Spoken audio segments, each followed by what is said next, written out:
and welcome to Stretching the Word. I'm your host, Sister Valerie, and not today, devil, just not this year.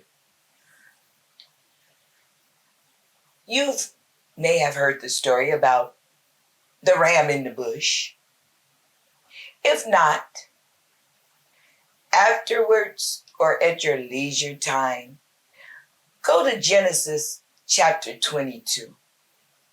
Matter of fact, just go to Genesis chapter 2 at your leisure time, because that's what we're going to be talking about today. So many people have heard about the story, but all they remember is, God provided a ram in the bush. He going to be my ram in the bush. He going to give me a ram in the bush, But the story is about when God told Abraham to literally, and I do mean literally, sacrifice his son Isaac, the child that he had waited for over 20-something years for his wife to have. And believe it or not, Abraham had so much crazy faith and was, as we would say, so loyal. But it wasn't about loyalty to God.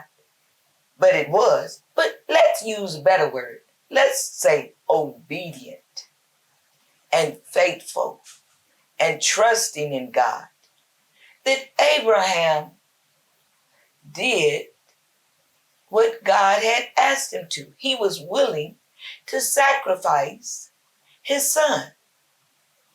So he started on the journey to this mountain where he was going to sacrifice his son that he had waited for years to have. And when they got there in Genesis chapter 22, in verse 7 and 8, they had gotten to the mountain.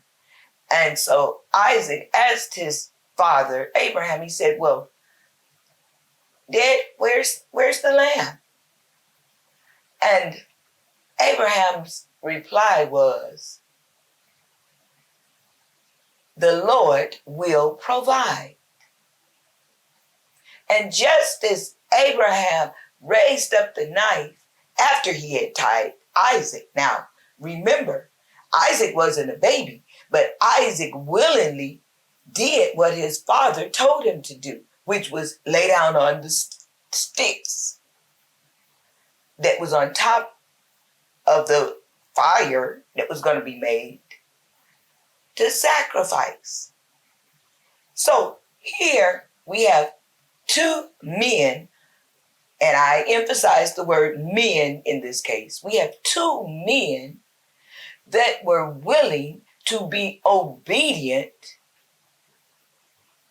to God as their father. So Isaac was laying there on the altar, and Abraham drew back the knife to kill his son. And the angel of the Lord stopped him and told him, look over there. And when he looked over there, it was a ram, as we would say, a ram or a lamb caught in a bush, which backed up the words, the Lord will provide. And after Abraham got through making the sacrifice with the lamb, he named that place Jehovah-jireh. And that's where we get that name today. We say, oh, Jehovah-jireh. The Lord will provide. And the Lord will provide. But guess what? We have to do our part. Abraham and Isaac, they had faith in God. They had trust in God. As we would say again, they was loyal. But most of all, they was obedient. So they was doing their part in order for the Lord to provide. Have you done your part? so that you can say truthfully,